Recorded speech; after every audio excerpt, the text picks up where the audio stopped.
Morning, everyone. Today we are going to continue our Powering America series by examining a statute that has played an important role in supporting certain electric generating resources over the past 40 years. Did they have something? I didn't look.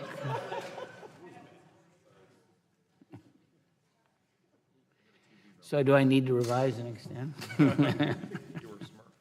See, I told you I'd look just the same 31 years later. All right. Under the law, PURPA provides preferential rate and regulatory treatment to resources known as qualifying facilities, or better known as QFs.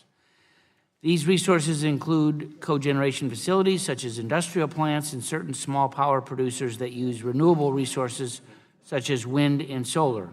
And today's panel witnesses include folks representing various types of QFs, including solar developers, an industrial paper manufacturer, and a municipal waste facility in Grand Rapids, Michigan, that can generate 18 megawatts of electricity by burning solid waste. Under PURPA, the FERC is tasked with implementing the law in coordination with state regulatory authorities. This framework of cooperative federalism allows for each state to enact and administer its own program within limits established by the federal standards. And not surprisingly, since each state has different energy needs, resources, and policy objectives, the terms and conditions of each state's QF policies indeed vary. On that point, I'd like to welcome the commissioner from Idaho for appearing here today to share her thoughts and perspectives as a state regulator. The Energy Policy Act of '05 did make some modest revisions to PURPA. However, the law has largely remained unchanged since 1978. During the intervening decades, tremendous changes have occurred in the electricity industry, a point that is underscored by the DOE staff report that was released last week. The evolution of the industry has occurred in many ways, including the development of the electricity markets in the RTO and bilateral regions, the advent of open access transmission policies, and the influence of new lower-cost technologies. All of these factors have changed how electricity is generated, transmitted, and used by consumers. Additionally, it is important to note that renewable sources of energy, particularly wind and solar, have experienced exponential growth in recent years. Last year alone, capacity additions from utility-scale renewable resources surpassed the net additions of all other fuel sources combined. There's no question that renewable resources now play a significant role in the nation's fuel mix and are a major contributor in decreasing U.S. greenhouse gas emissions. Considering these changed circumstances, this subcommittee must review whether revisions to PURPA are necessary or appropriate. This examination will continue the arguments both in support and opposition to making reforms to PURPA. Among them, certain utilities contend that the PURPA provision requiring utilities to purchase QF energy is outdated and should be modified or repealed. Conversely, QFs argue that PURPA's mandatory purchase obligation remains a necessary backstop to support renewable energy in parts of the country that are not receptive to such development. This oversight hearing will be the first step in reevaluating whether the intent and purpose of PURPA is still being met or if it has already been fulfilled.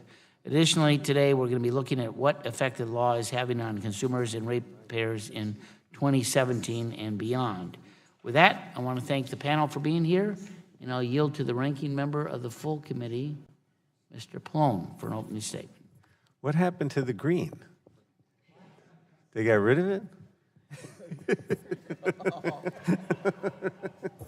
Maize and blue. Oh, okay. The block M will be over that. Mr. Chairman, a lot has changed in the electricity sector since Congress passed Section 210 of the Public Utilities Regulatory Policies Act in 1978, and more changes are still to come. However, a number of the goals of PURPA are still valid today, in particular the goals of increasing competition, encouraging development and deployment of more clean and efficient electricity generation, and ensuring equitable, affordable rates for consumers are still important. PURPA has been successful in encouraging competition, fostering electricity market development, and in bringing new generation and efficiency technologies onto the grid. And as a result, we now have a more competitive and diversified electricity sector. Of course, PURPA alone is not the only driver of change in the electricity sector.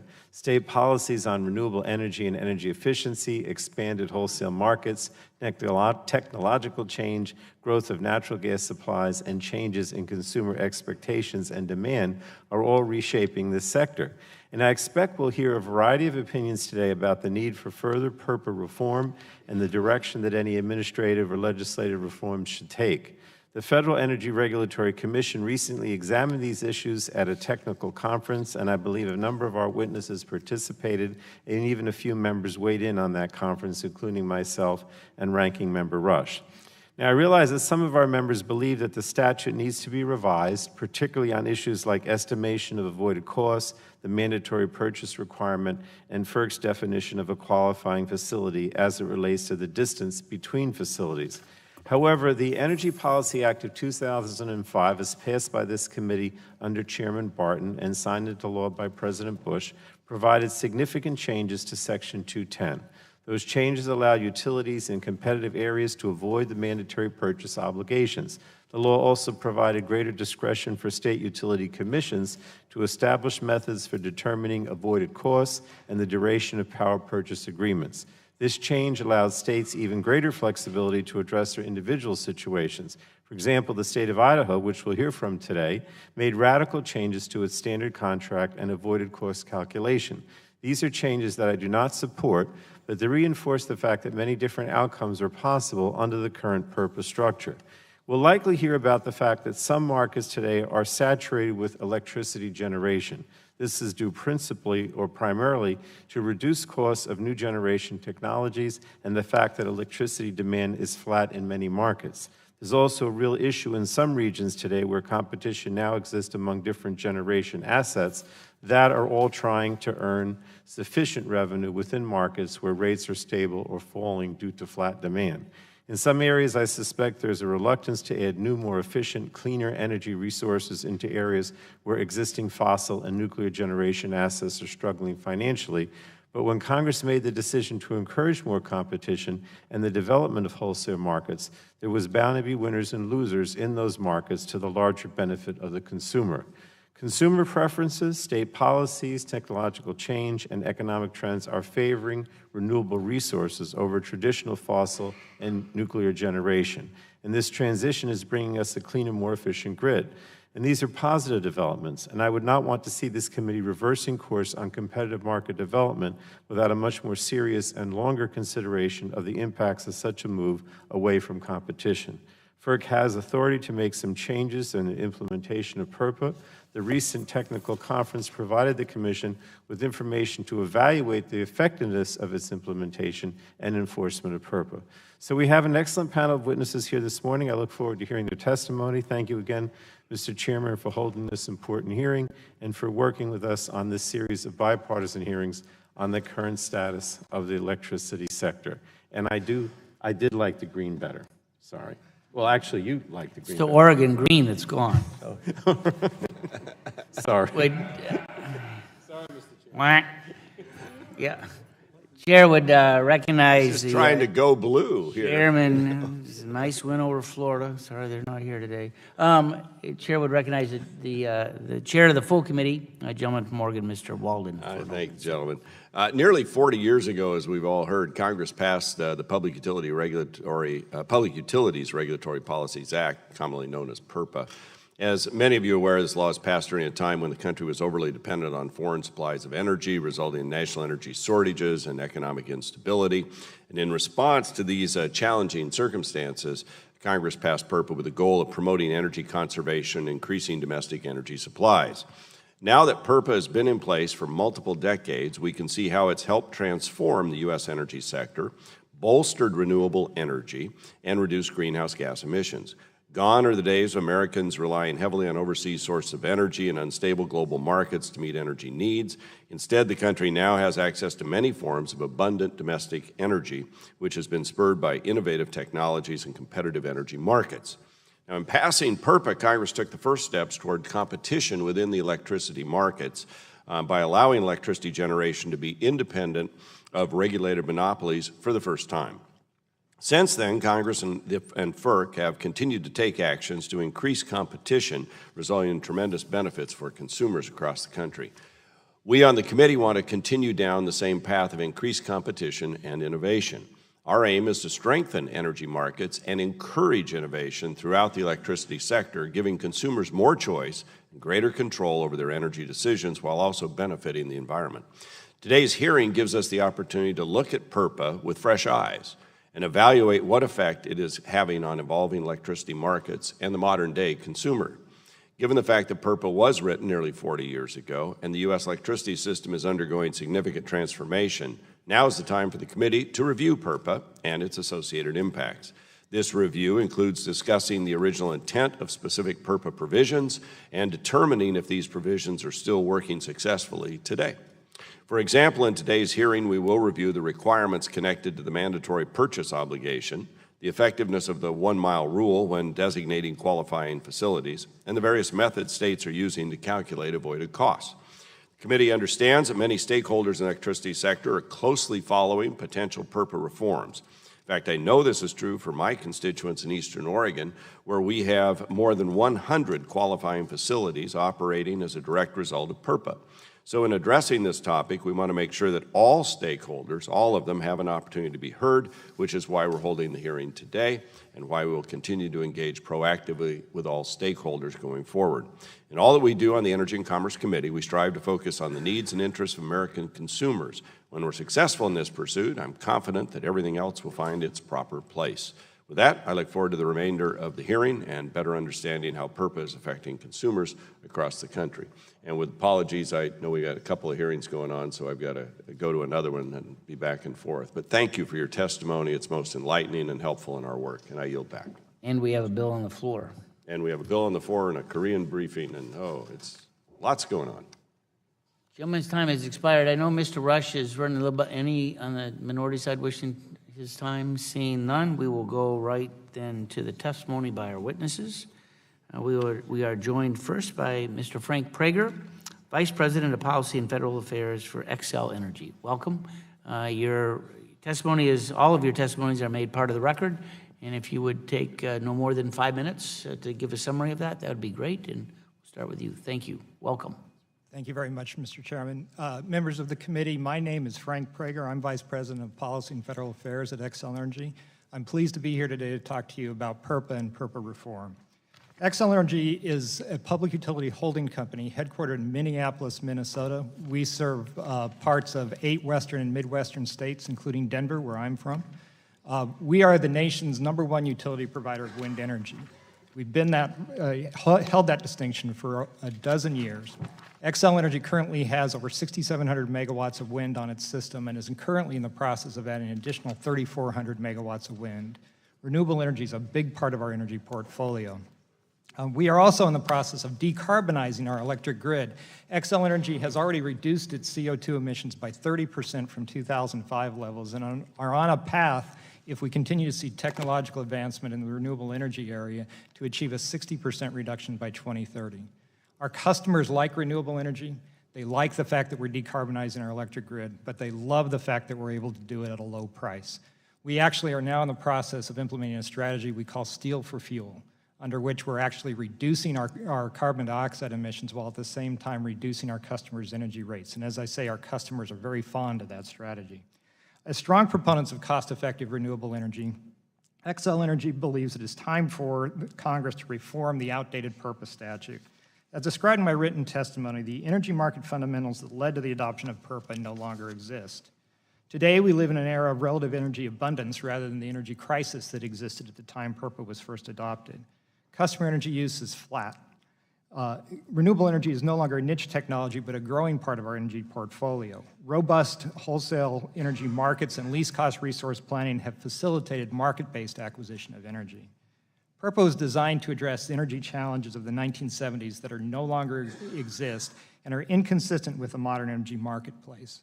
Under PURPA's must-take provisions, QFs can displace energy from existing, more efficient power plants, thereby raising costs for our customers. QFs can force utilities to take power outside of the state utility planning processes. Those are the processes that states use to assure a reliable and cost-effective energy system. For example, in Colorado, a QF developer informed Xcel Energy that it intended to develop 19 separate QF facilities, each of 80 megawatts. Although Colorado PUC regulations are clear that those QFs must participate in the resource planning process, this QF developer declined to do so. It demanded that we enter into a long-term contract for its contemplated 1,520 megawatts of QF energy. Litigation with that developer is ongoing. However, its claims demonstrate one of the key problems associated with PURPA. QFs can operate outside state resource planning and thus force electricity consumers to pay for energy they do not need.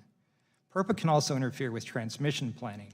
That same QF developer has proposed to put 480 megawatts, almost a half a gigawatt of its power, in a remote location far from our load centers, in an area where we do not have adequate transmission capacity, and an area where the existing transmission capacity is subscribed by existing solar facilities that are under contract to Xcel Energy. If this QF is successful in putting its power to Xcel Energy, we will be required to spend millions of dollars in transmission upgrades, and we'll have to work in order to make sure that our existing solar facilities have access to the electricity marketplace.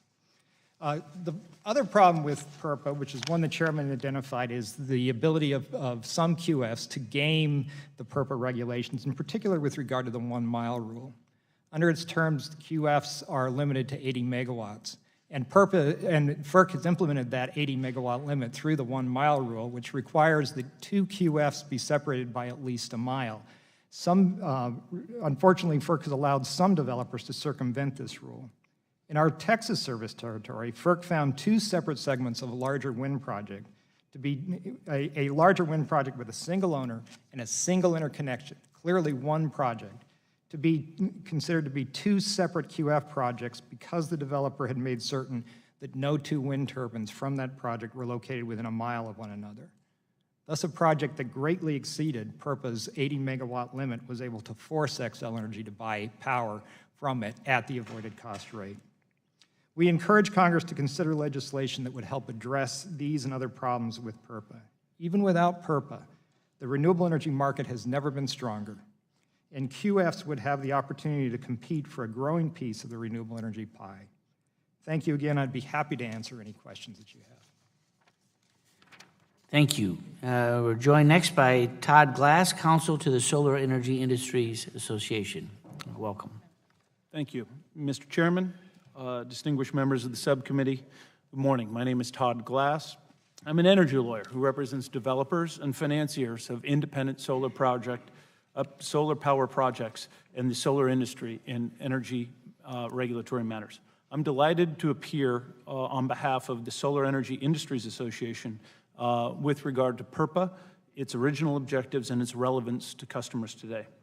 SEIA is the national trade organization for the solar industry in the United States, representing more than 1,000 organizations that promote, manufacture, install, and support the development of solar energy around the United States. SEIA seeks to expand markets, remove market barriers, strengthen the industry, and educate the public on the benefits of solar energy.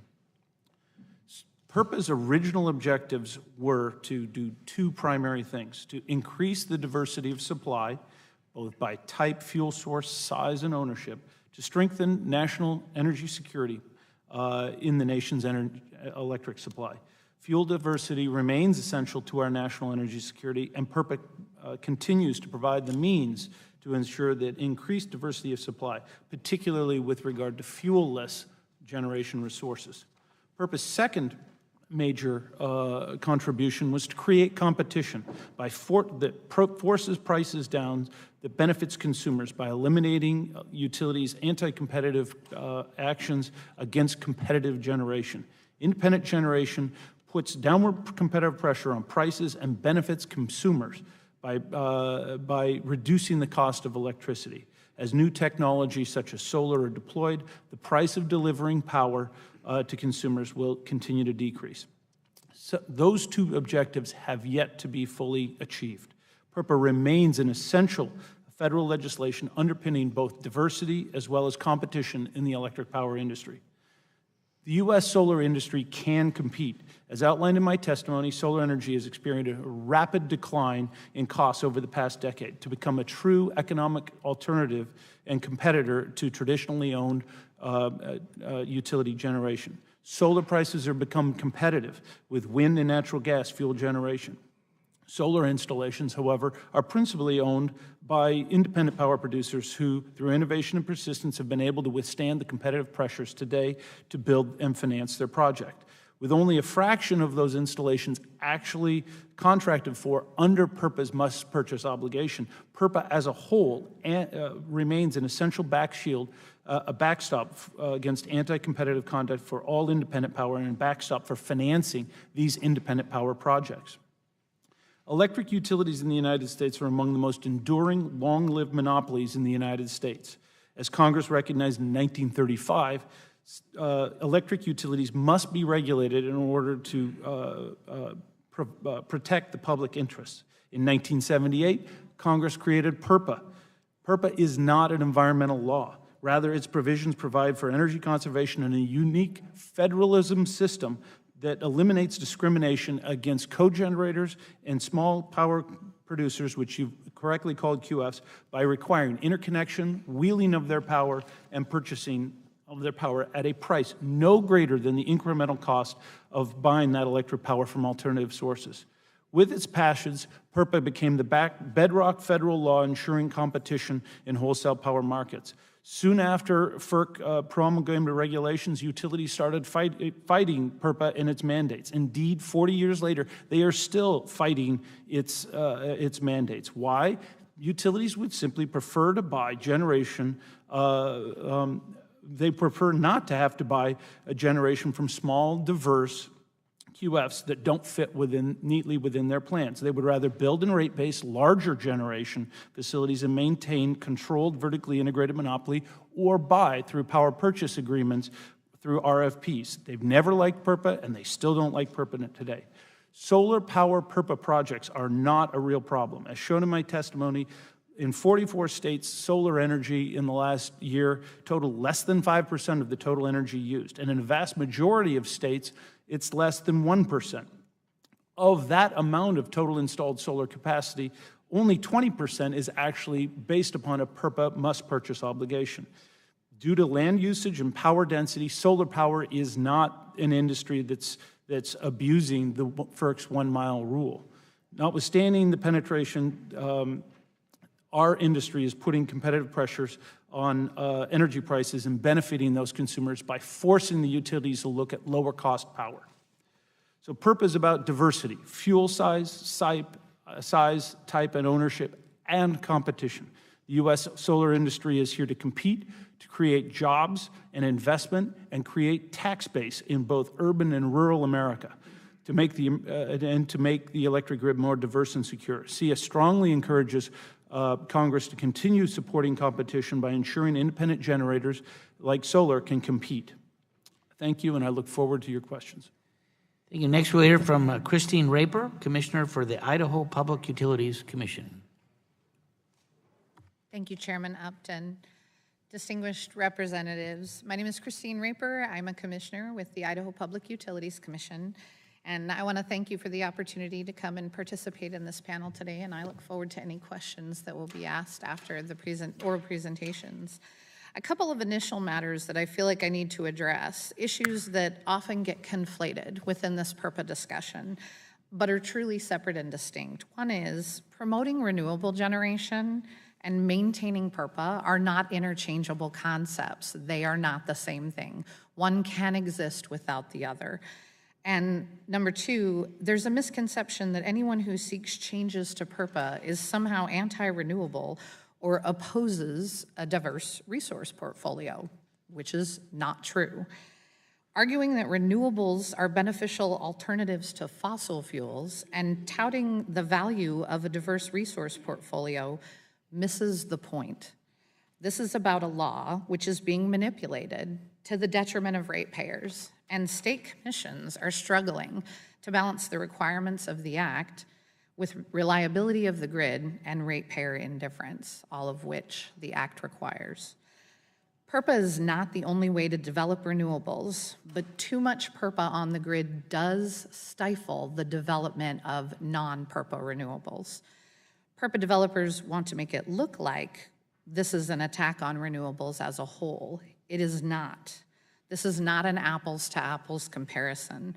The must purchase obligation makes a QF project very different from other renewable projects. Utilities must absorb energy whether it needs the energy or not. It's not dispatchable energy that the utility can pull onto the grid when it needs it. QF projects are gaming the parameters of PURPA to maximize profit without any regard to the effect on ratepayers. And there are no realistic curtailment allowances that the states or utilities have been able to utilize. These things do not apply to non-PURPA, non-QF renewable resources. Mr. Glass's reference to falling costs actually proves my point. If the price of solar has dropped dramatically from 2009 until now, well, we have contracts, multiple dozens of contracts, where in 2009 they signed on to a 20-year agreement at the prices in 2009. If prices have dramatically reduced since 2009 and we're only 8 years out, imagine over the 20-year life of that contract how much those prices inflate each year with the reduction of true costs of solar. And the longer the contract, the greater the discrepancy. If PURPA is to remain, then there need to be some changes. I urge you to consider some of the following solutions. Lowering the 80 megawatt qualifying threshold for small renewable projects. Congress's Energy Policy Act of 2005 changed a threshold for QFs within organized markets to a 20 megawatt threshold for a presumption that they could be competitive within the market. Well, that's a huge difference. Is 80 megawatt small or is 20 megawatt competitive? So I would urge you to look at that 80 megawatt threshold that exists.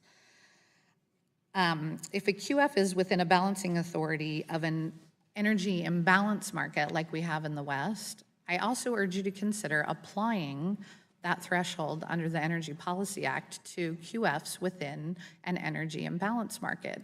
I recognize that there are none in it now, and that perhaps is because they wouldn't get the prices that they can otherwise get under QF contracts within the states, but that doesn't mean that they're not meeting the requirements of the Public Utility Regulatory Policies Act. It means that the QF isn't making as much money, but it doesn't mean that QFs aren't competitive within that environment. Please allow states the discretion to address gaming. It violates the intent of the act and it's harmful to ratepayers. I ask that you modify the must purchase to consider need and allow for reasonable curtailment. Consider what battery storage is and whether it meets the parameters of the act. And finally, implement a statute of limitations on how long a QF can file a complaint with FERC. I have 13 seconds, and I know this wasn't in my written testimony, but there is currently no existing statute of limitations for when a QF can take a state decision and file with FERC for alternative treatment. I look forward to answering any questions that you have. Thank you. Stephen Thomas, Senior Manager, Energy Contracts, Domtar Corporation. Welcome. Might turn the mic on. Thank you, Chairman Upton, and members of the committee. My name is Steve Thomas. I work for Domtar. I just pull it just a little closer too. Thank you. I work for Domtar, and I'm here representing IECA, or IECA, which is the Industrial Energy Consumers of America. They're a member-led, nonpartisan organization that's made up of leading manufacturers. Domtar itself has 23 manufacturing facilities across the U.S. The largest 8 or 9 of these are PURPA QF facilities.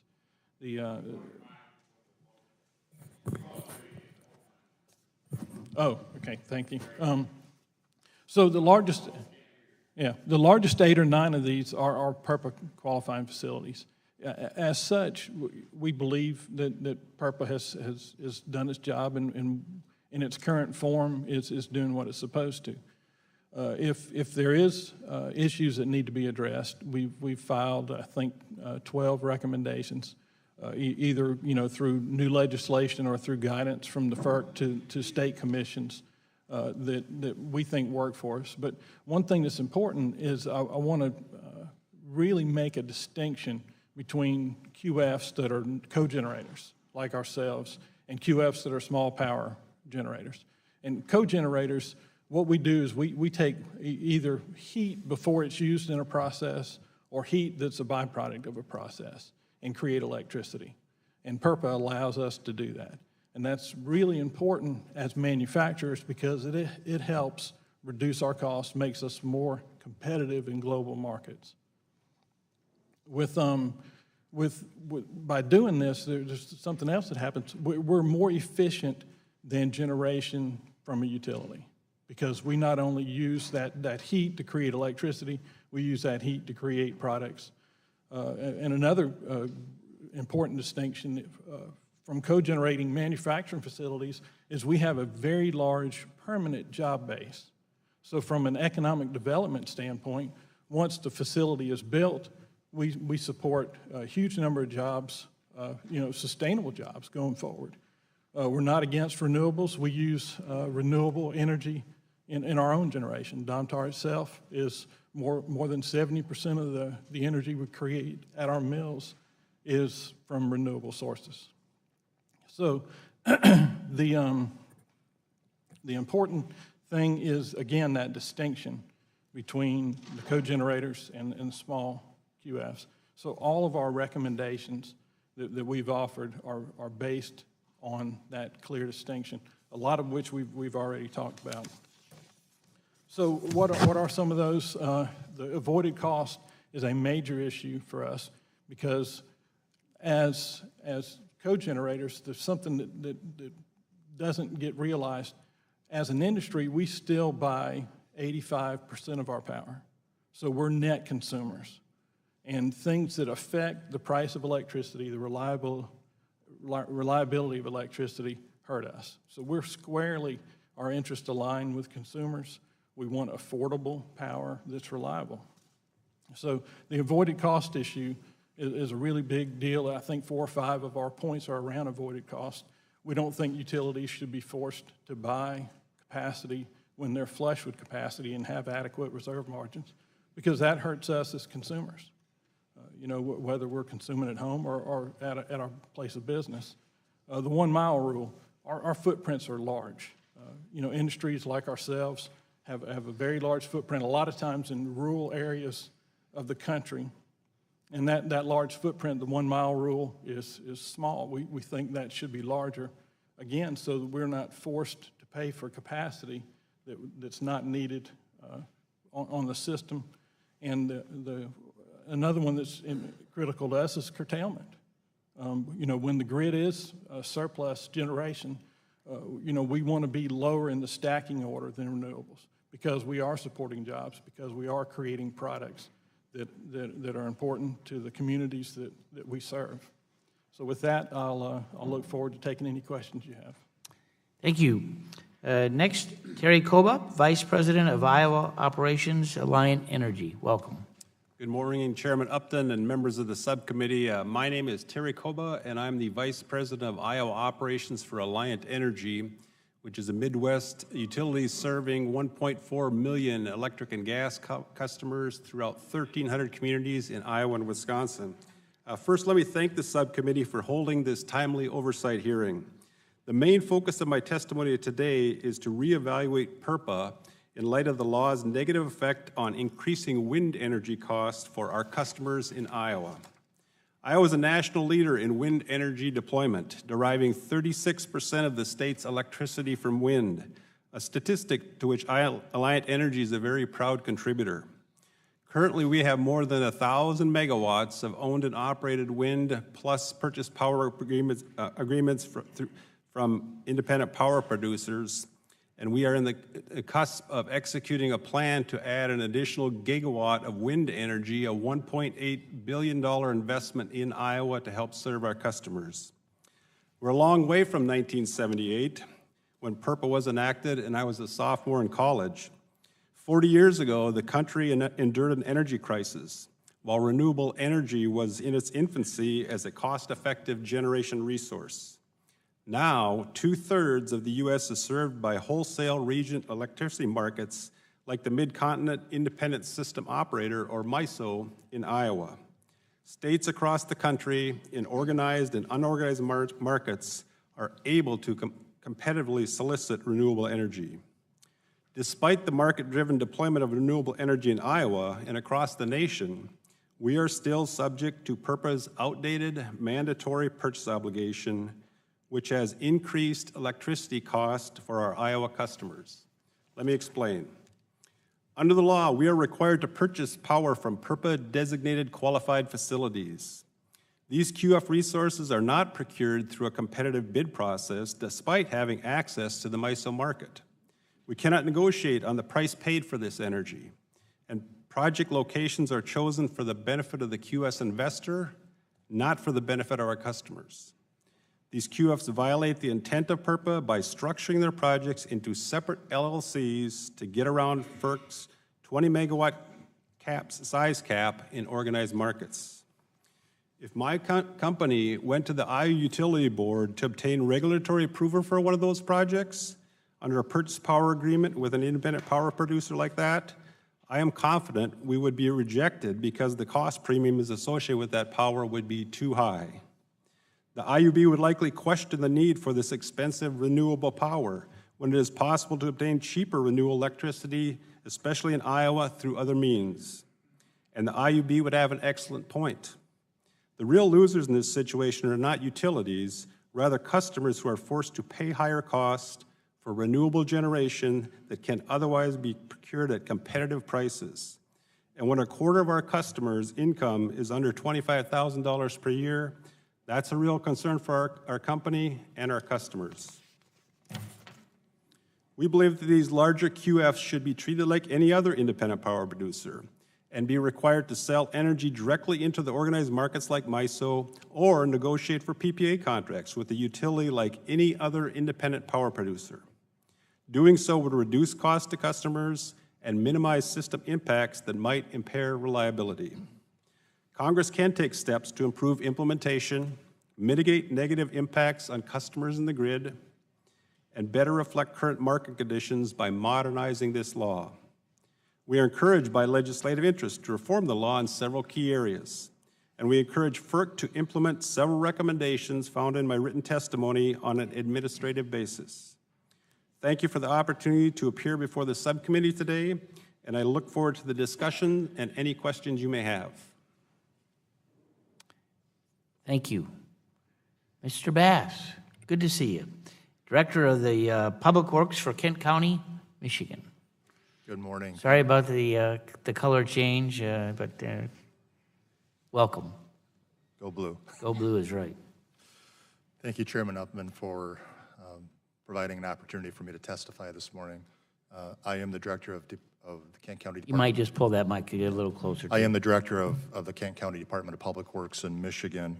And I want to discuss this morning how PURPA relates to our waste energy facility.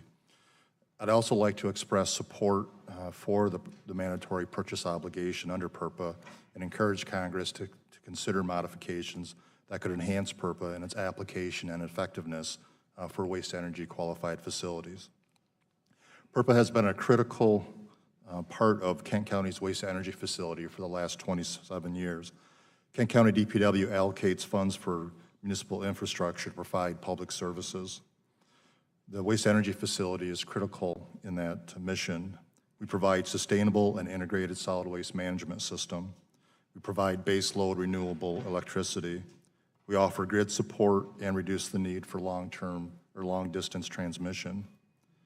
Energy from 76 waste energy facilities nationwide account for more than 2,500 megawatts of renewable energy, 14 billion kilowatts of electrical generation, and avoids 13 million tons of greenhouse gas generation.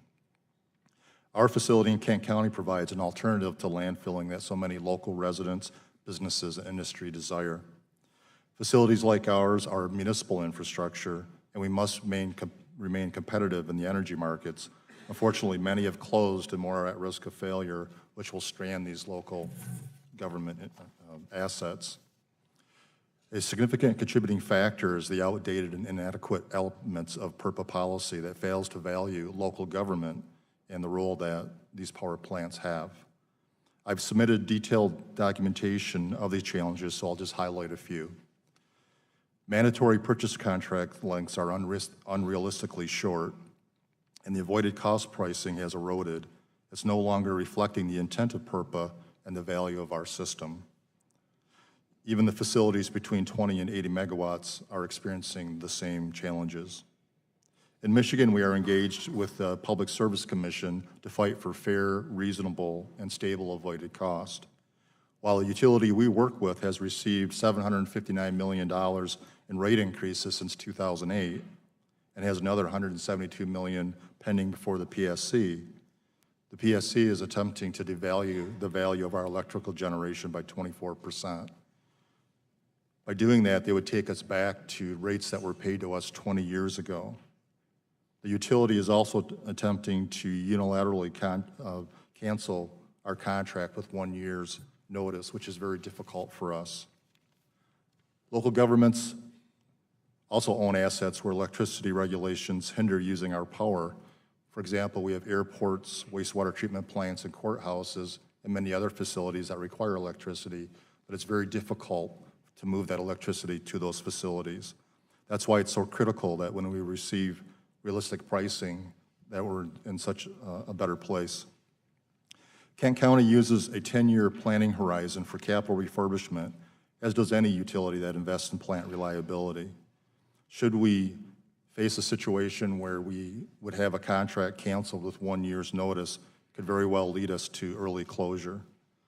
Without certainty in energy revenue and contract length, we face a lot of uncertainty in how to make investments, how to invest in maintenance, and in our operations. Modifications to PURPA are necessary to ensure long-term viability of this municipal infrastructure.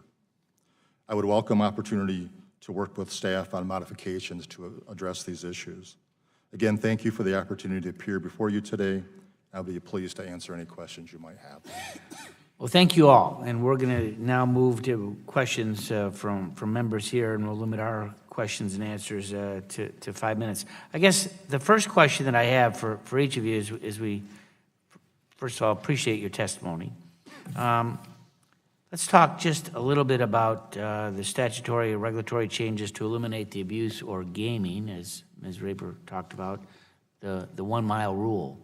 Would you oppose or support regulatory changes to eliminate such, and how might that look like? And maybe we'll start, Ms. Rayburn, since you raised it, we'll start with you and we'll go in reverse. What should we do about the 1 year rule? Thank you, Chairman. Or the 1 mile rule. Sure, representatives. I think the 1 mile rule alone, it's neither here nor there. I think changing the 1 mile rule to a 5 mile rule doesn't eliminate the problem. The issues with the 1 mile rule that allow things like wind and solar to overbuild, in my opinion, are that if there's only 1 mile between projects, they have the same interconnection. They are financed by the same thing. Just because they're named Alpha, Bravo, Charlie, Delta, Echo doesn't make them different projects. And so changing the 1 mile rule only without changing some of the considerations for what truly makes it a separate entity, it wouldn't solve the problem. There need to be other considerations taken into account in order to, because my understanding of the 1 mile rule is that it was intended to make sure that they were separate entities that were doing these builds, and it hasn't worked to that effect. Mr. Thomas?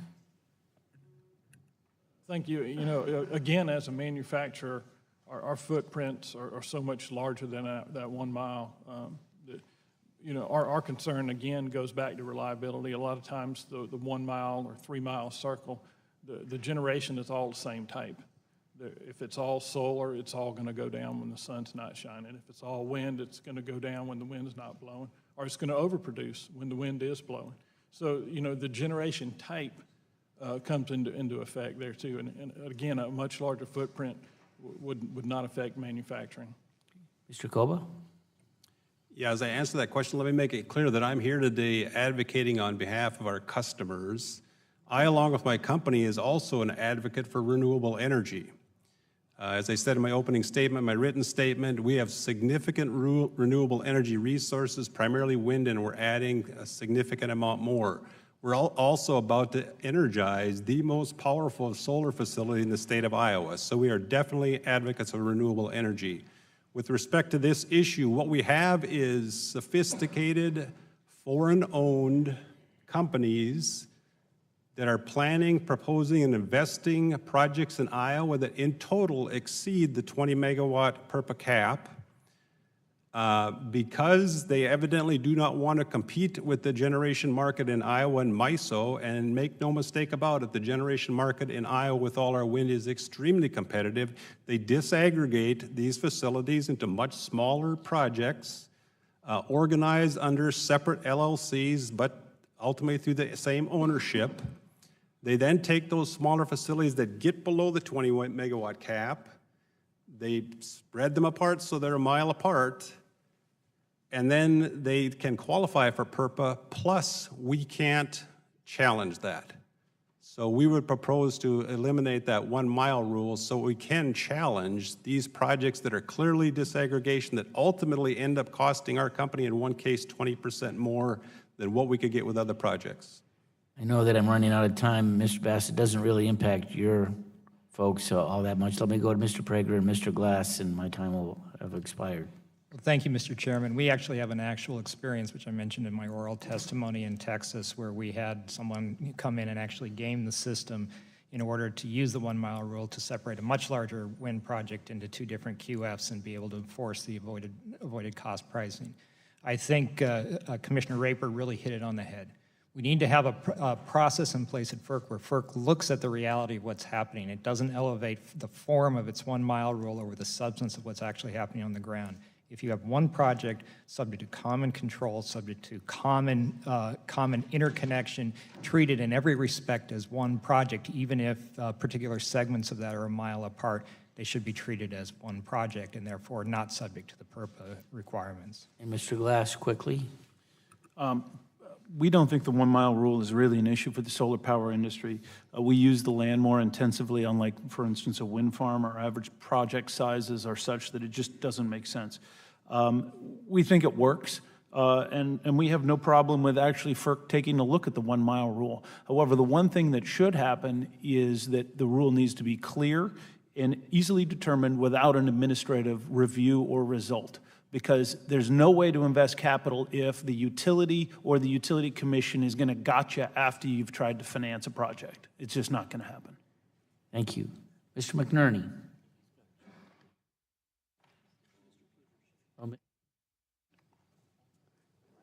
Go ahead. Thank you, Mr. Chairman.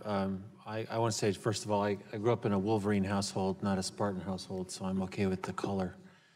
One of the themes of this testimony has been that since 1978, the renewables markets have matured in a way that what was originally conceived under PURPA is probably less important now, or maybe less needed now. Mr. Thomas, you raised the issue I wanted to explore about cogeneration. Is it your contention that the nature of that particular energy is something that still PURPA needs to rely on? Can you explain a little bit more about how you were distinguishing cogen from other kinds of renewable energy generation? Sure, and thank you for the opportunity to further emphasize the idea of cogeneration is that that generation is co-located with load. So we use what is steam or heat that would otherwise go to waste to create electricity that we use on site. So that part of it is all about the economics of producing our products cheaper. It has side benefits for the grid. If we were just a load on the grid, the utilities would supply us from a distance. I think 7% line losses is not uncommon. So by providing a lot of our energy ourselves, we reduce that need. Right, so you're doing cogeneration because it supports your facilities operations, lowers your costs. You're not trying to produce energy off-site, you're using it on-site. Right, we sell. So they're really not incentivized by PURPA to do cogeneration? No, not at all. We are consumers. We don't want high prices. Because we don't sell power back to the grid except for just rare short periods. None of our facilities are net generators month to month. They might, from 1 hour to another, generate a little bit. I see. But for the most part, I just wanted to clear that up because I might have does anyone have a reason why there's not a statute of limitations on these challenges? Does anyone understand or think that that's a good policy? There's some heartburn about changing that? No? Mr. Glass, I would just like you to maybe respond to this the theme of with lower renewables costs, maybe the role of PURPA has changed. Can you tell us kind of how you think what changes would you acknowledge have been made? What kind of easing could happen, and what's the role of PURPA going forward in encouraging renewables? well, you know, and one of the fine testimonies that was submitted talked about disco balls and shag carpeting. And I commend you for that. I grew up in Spokane, Washington in the 70s. It was a great time, and but competition is not out of style, and it didn't go away with the 70s.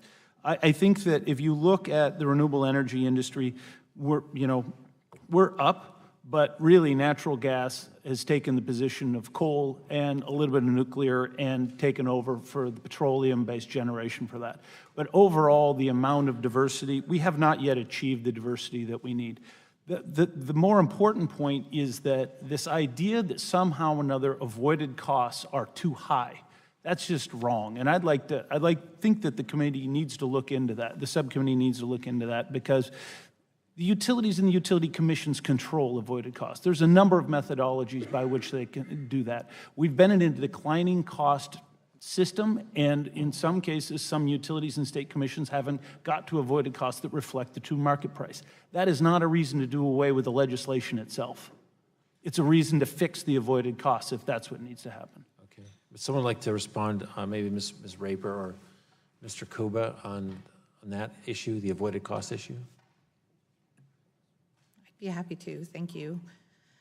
Congressman, regarding the avoided cost issue, could we change our avoided cost in Idaho to be more reflective of a market price? Yes, we could. Would we damage things like the cogeneration that's really not manipulating the system, not attempting to take advantage at the harm of ratepayers? They're just using a byproduct of what their normal market is. We would rather be able to have an avoided cost that truly supports what PURPA intended it to be able to bring on those small power producers, renewable power producers, and if we reduced it to a market price, then we would see probably complete elimination of any of those PURPA projects. Maybe that's the answer. Mr. Kuba? I'll make one quick comment. We did recently change our avoided cost, and one of those foreign developers working on a new project then complained that it was too low and is in with the iUtility Board wanting us to basically double the avoided cost. So I think there's some things that all of us can do to make the avoided cost more realistic, but we still have to agree that no matter how often you set it, we have a very volatile market out there that changes often. So we're going to have to make sure that we are constantly updating the avoided cost. Thanks for the testimony. My time's expired. Thank you. Thank the gentleman. Now I recognize the gentleman from West Virginia, Mr. McKinley. Thank you, Mr. Chairman. Mr. Glass, I think we're all familiar with the fact that the utilities, the electric consumption in this country hasn't grown 5 out of the last 8 years. And so there has been this ongoing conflict in the producers of electricity to maintain their market share. And I support the idea of the renewables in a big way. I'm delighted to do it, but as a result of that, someone's losing. Whether it's coal producers, coal generated, gas generated, at the expense that seemingly the federal government is trying to support through PURPA and others, and tax credits, the use of more solar, wind. What level, we're currently around 15% of renewables, I believe, creating power in America. If we continue this, what is the magic number? And we're subsidizing it at a pretty good clip. I think it's $28 per megawatt hour. I had some notes of, yeah, wind has a $28 per megawatt hour. I don't know what solar is with that. What's the right level? Should we continue to be providing subsidies? And where does we reach a point that we stop the subsidies? Do we want to get to 50% renewables in this country? Or are we trying to get to 100%? When do we stop the subsidies? Thank you for the question. The first thing I would say is that I think the DOE staff report that came out made very clear that it's not renewables causing the issues that you're talking about. Rather, it's the low cost of gas, which is a great domestic source of energy in this country. No, and all of that. I stop you on that, please, on it. 5 of the last 8 years, there's been I'm not arguing over the price of gas. Renewables are continuing to expand, right. And I applaud that. But it's a cost of somebody is losing out market share as a result of that. And it could be gas, it could be coal, it could be nuclear, someone's being affected. Where do we go?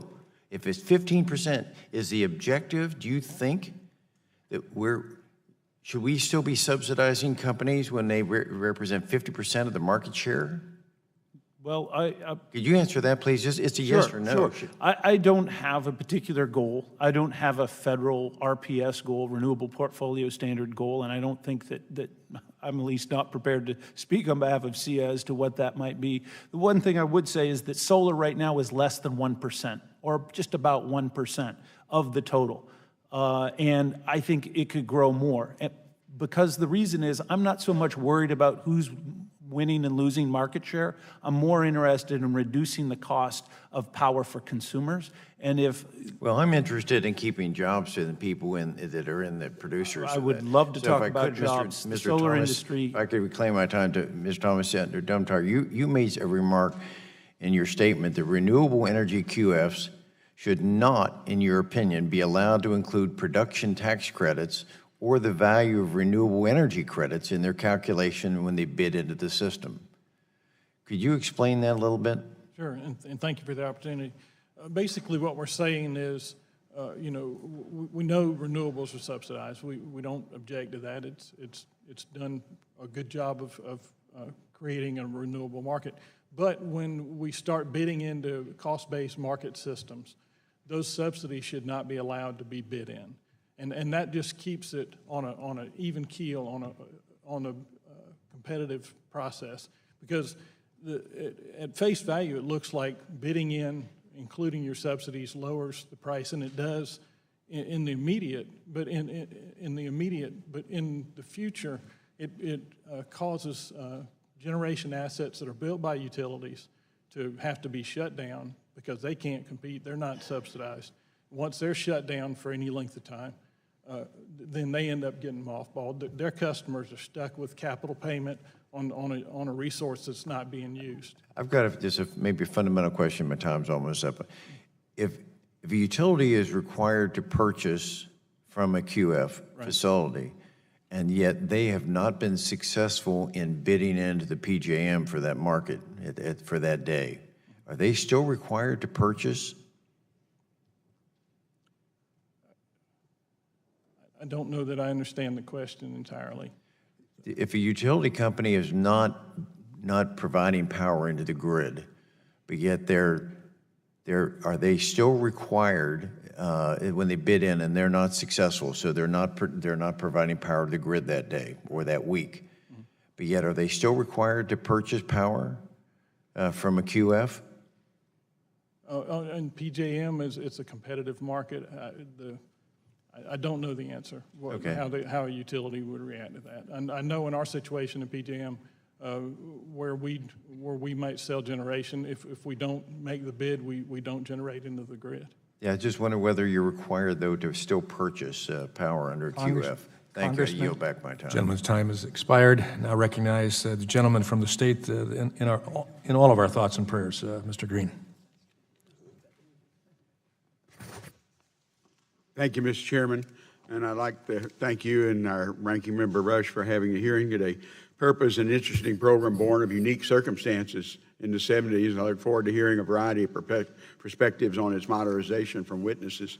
Mr. Prager, in your testimony, talk about PURPA's must-take provisions and how they affect state resource planning. Can you elaborate on how the right of a qualifying facility under PURPA can interact with local state procurement processes for independent power producers? Of course, you have to realize I come from Texas, and we have ERCOT, so it's different from the rest of the country. Right. We actually operate in the Texas Panhandle just outside of ERCOT, so our Texas facilities are actually a little bit different than the ERCOT facilities. But the fundamental issue with PURPA and state resource planning is PURPA is a must-take requirement. It's a must-contract requirement that happens independent of the state resource planning processes. So you can see in that what happens is you end up with a independent power producer that comes in as a qualifying facility, and it puts the power to the utility outside of the resource planning process.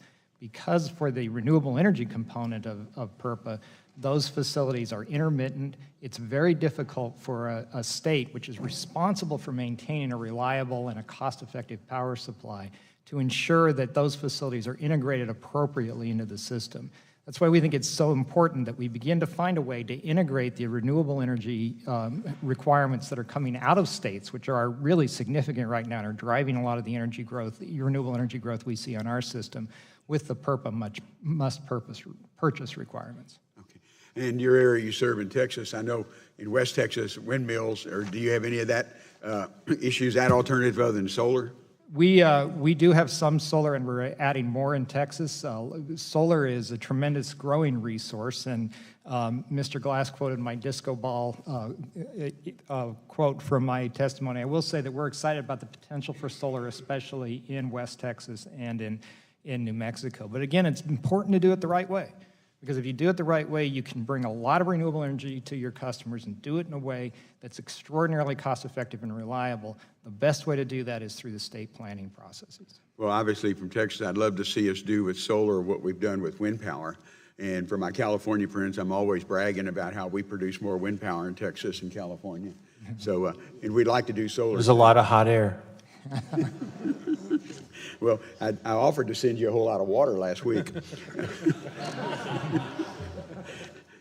Mr. Glass, in your testimony, you talk about how SEIA's members are driving down the price of solar to compete favorably with all other forms of power generation. Can you elaborate on how current technological innovations and efficiencies of scale have changed PURPA contracts from high-cost contracts of the past to today? Well, thank you for the question. I've been developing and financing solar projects for about 12 years now, and the price of the installed capacity has come down to about 1/6 of where it actually began when I started practicing. And this has been done through technological innovation, massive investment in capacity of manufacturing, as well as a lot of innovation, technological and business model innovation that has driven down these costs to the point where, you know, we have PPAs that are now less than $20 per megawatt hour that are being executed in various places. We're able and look forward to installing and selling to utilities at those prices, but the avoided costs, we don't control that at all. We're price taker under the avoided cost methodology that the utility and the Utility Commission set. So I would like to encourage, to the extent that there are problems with avoided costs, that they review those costs, and if solar is the best and cheapest alternative, let's make it set on that, and let's get more solar installed, because we have 260,000 jobs that have been built over the last 12 years, and we'd love to add more. Well, the original intent of PURPA was a push for alternative sources of power during an energy crisis in the 1970s. Alternatives today are a booming market, and from your testimony, I get the sense that you see the primary purpose of PURPA is increasing competition and putting downward pressure on utility companies, reducing prices for consumers. Is that an accurate characterization? Yes. Okay.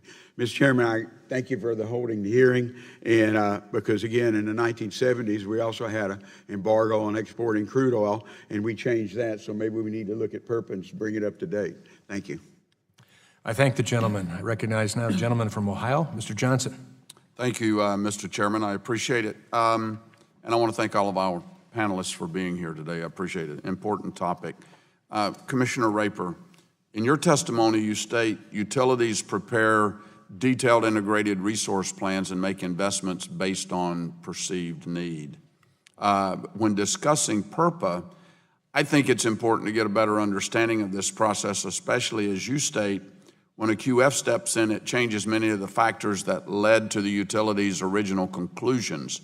New QF resources are not contemplated by integrated resource plans because they are not known or measurable by the utility. So, can you describe that process? In other words, how does a utility prepare their integrated resource plans and make investments based on their needs? What is that process? Thank you, Congressman. And it actually goes a little bit to Congressman Green's question about the renewable portfolio standards and perceived need. A utility every 2 years does a 20-year plan of what their resource needs might be based on growth and customers and anticipating based on history what it's going to look like into the future. But when a QF comes on, it just puts in a contract, you know, it's a must purchase. They say, here you go, we want to build. So when rates are favorable to a QF, they just come in. There's no way for the utility during that integrated resource planning process to say, okay, we're going to have 6 new QFs that we're going to bring on. They're not allowed to limit that. They're not allowed to say, we're going to have 5 new wind resources and 6 new solar resources, and that's all we're going to take, and so we can plan for that. And we have enough base load in order to cover the intermittency of those resources. They don't have the ability to plan for that. So what they are forced to do, what our utilities have been forced to do, and we've watched it with the integrated resource planning process, is it's a one step forward, 2 steps back. They make their plan, but then they have to adjust. It's a good thing they file a 20-year plan every 2 years because they're having to adjust each time they come to anticipate different baseload resources, to guess at where rates are at right now and what QFs may come online. I was going to ask you, and maybe you answered this, how long it takes to develop those plans. So if they do it every 2 years for a 20-year out cycle, does it take the full 2 years? I mean, are they working on that for 2 years? Well, Mr. Kuba may be able to answer that more directly as a utility, but it is my understanding that they're constantly planning. They're constantly modifying and anticipating and doing studies on what they may need. Okay, continuing on then, can you explain the changes that might need to be made to a utility's resource plan when integrating small power production facility? Well, if it's a true small power production facility, if it's a 5 megawatt, a 10 megawatt, geothermal plant, then there are small incremental modifications that have to be made in order to balance out those resources. But when you get 100 megawatts that's disaggregated into 5 20 megawatt projects, then for our utilities, I mean, it's different in the east than it is in the west. Idaho Power during a shoulder month when the wind is blowing, their peak load can be as low as 1,100 megawatts. Well, they have more QF resources online than their peak load on those days. So the ability for them to try to balance that is enormous. Okay, so how do these changes compare when a utility is required to accommodate generation from multiple QFs?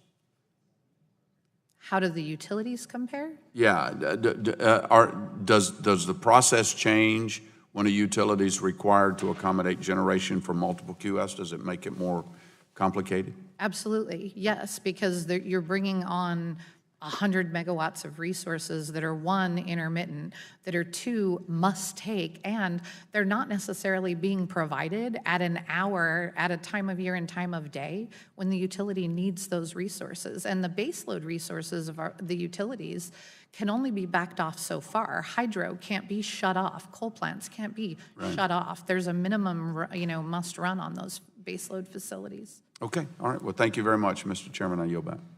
Thank the gentleman. I recognize my friend from Illinois, the ranking member, Mr. Rush. I want to thank you, Mr. Chairman. I got a question for Mr. Glass and Mr. Bass. This question might have been asked and answered, but I really want to know, one of the most contentious issues that critics have cited in PURPA's mandatory purchase obligation.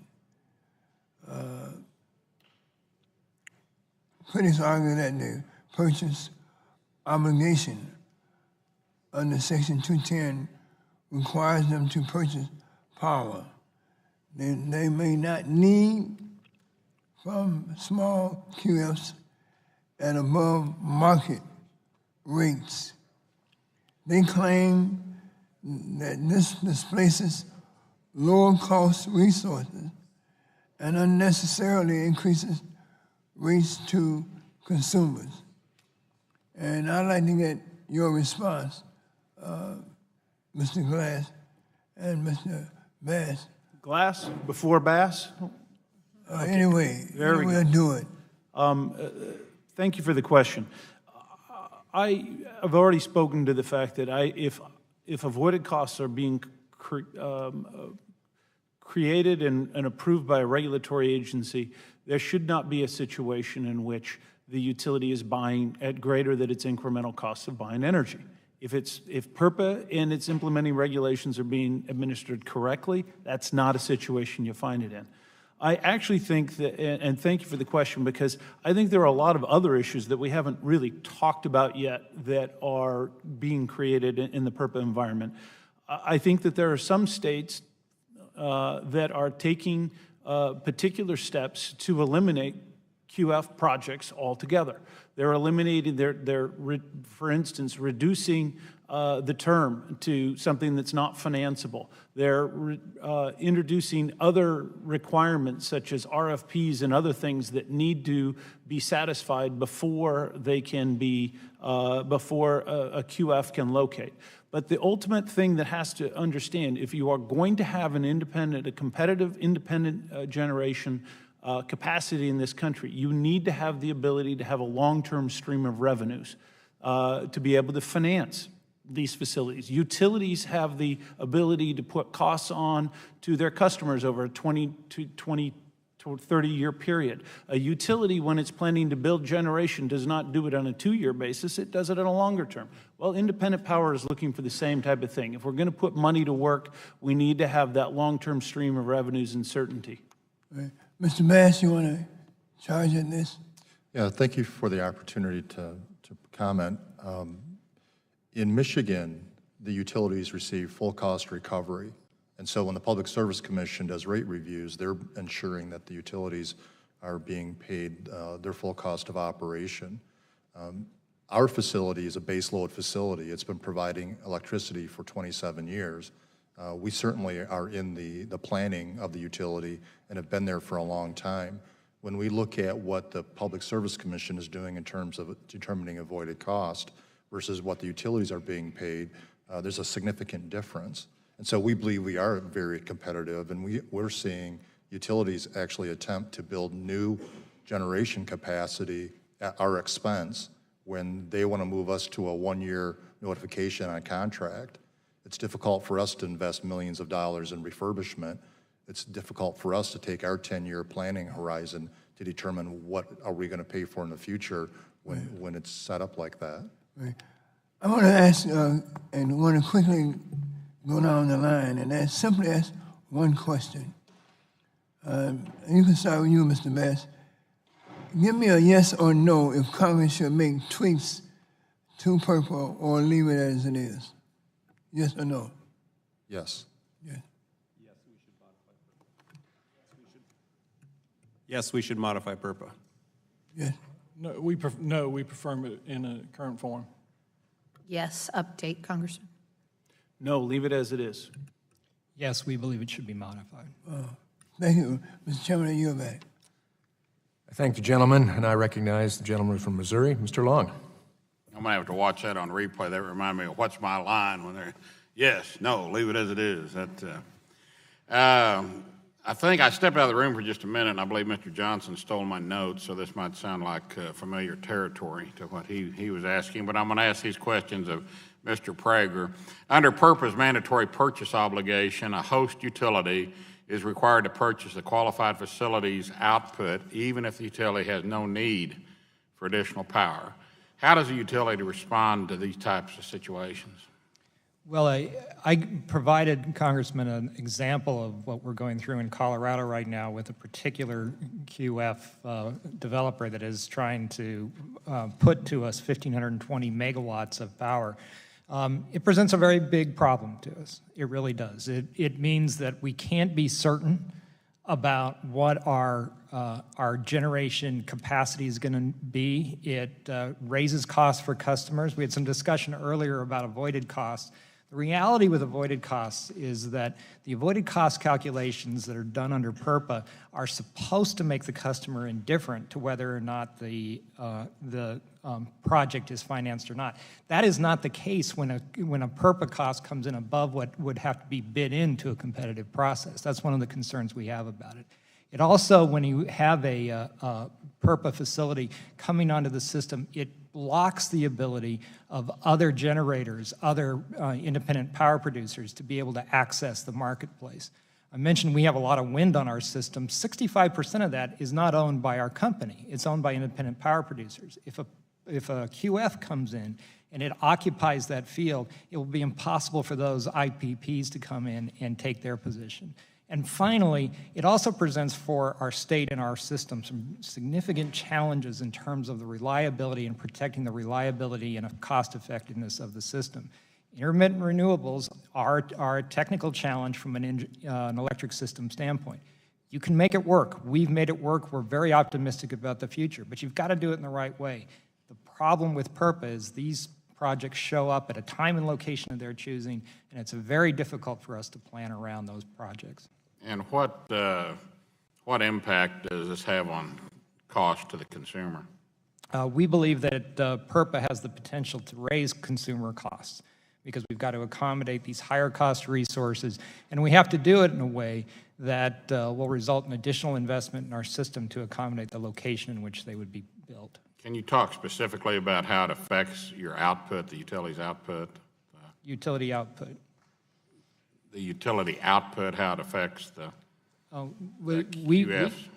We believe it's very important that the utility have the ability to plan around the system as it's currently designed. And so we think it's extremely important that the state have the leadership role in terms of setting the strategy that the utility must follow in order to achieve not only a reliable and low-cost electric system, which are both critical, but also achieve those public policy goals, whether it's emission reduction or renewable energy.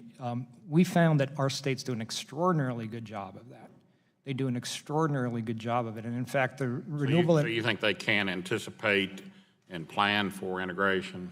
It's hard for them to do it when these projects just show up whenever they want to. It's very difficult. Okay. And so should the state commissions be able to suspend mandatory purchase requirement if it determines utility does not need the additional power? We believe they should. Your opinion? We believe they should, yes, sir. Okay, thank you. And with that, Mr. Chairman, I yield back. I thank the gentleman. Now I recognize the gentleman from Iowa, Mr. Lobsack. Thank you, Mr. Chair. It's always great to have these hearings so we can hear from a lot of different perspectives. For me, being from Iowa, I'm particularly proud, obviously, of what we do with wind. Mr. Koba, you and the other principal utility in the state of Iowa, very, very important when it comes to that. I do have one quick question. Is there any way we can get to 40% of electricity by the end of the year, or is that a pipe dream? I wouldn't say it's a pipe dream, and we're working hard to get there. Yeah, it's going to be hard because to get there with 36% now. I do want to say, though, first, want to mention solar because there's more and more solar in Iowa all the time as well. A lot of people don't think of Iowa as having a lot of solar, but it really does. And I really want to thank Alliant for doing what it's doing. We have a lot of RECs that are working on this. SIPCO's providing solar to 5 and maybe even more now. I know they're planning to do even more. And we've got a lot of folks, ranging from schools to farms, to hog farmers who are installing solar panels. The ITC, I think, has been very, very good for that. I know there are many concerned about these particular programs and subsidies, but the ITC, I think, has served its purpose, and the PTC for wind. There's no question about that. So I'm very proud of what Iowa's doing at this point. We have a great story to tell when it comes to wind, and we may be behind Texas when it comes to wind power, but we're still ahead of California nonetheless, and it's great. But, I'm pleased to hear, obviously, the $1 billion commitment to build more wind in Iowa, too, on the part of Alliant Energy. It's great news. And as for PURPA modernization, I want to ensure, I guess, that wind energy is deployed in the most cost-effective manner for my constituents, for all of Iowa, for the entire country, while ensuring that the federal government continues to promote renewable growth energy in my state. And I think there is a story to tell there. You can elaborate a little bit more. I mean, I guess the question that I would have at the outset is, has PURPA actually served to drive the extensive renewable energy development in the past? And where are we to go from there? You have some policy recommendations. You mentioned the 1 mile rule, but I mean, did it work in the past, but now we're just having some difficulty with it at the moment and reforms are necessary? Is that fair to say, Mr. Cole? I would agree it has worked in the past.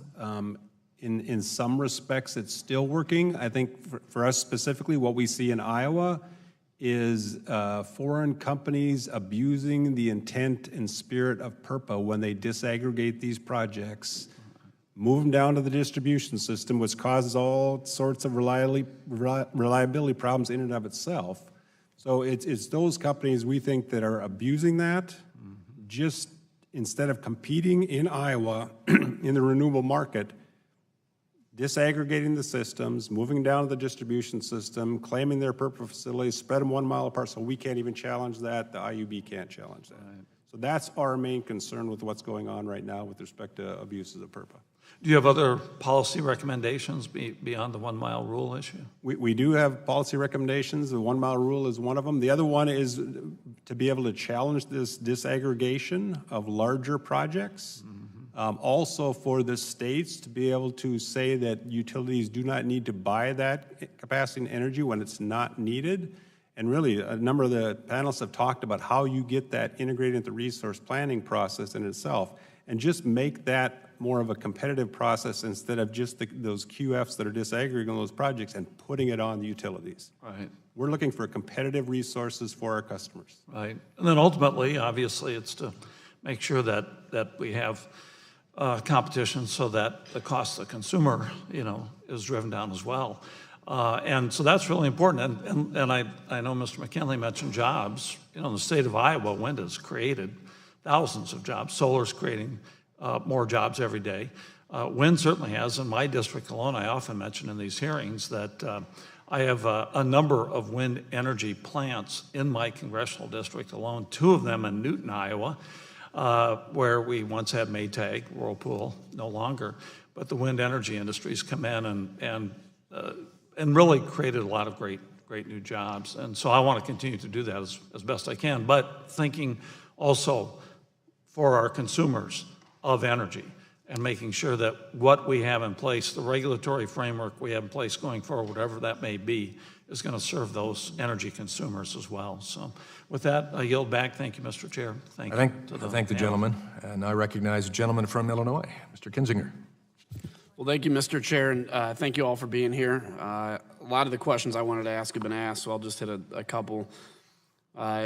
To Ms. Rayburn, the driving factor behind PURPA was national security through fuel diversity after the oil embargo. We've seen great success in energy efficiency and the development of domestic renewables since the 70s. Today, however, energy security means more than just security of supply. It's reliability, particularly during and after extreme weather. It's grid resiliency, it's mitigating cyber attacks, and some other concerns. As a state regulator, do you see circumstances where PURPA may impact grid reliability or not allow you the most efficient plan for energy security in your state?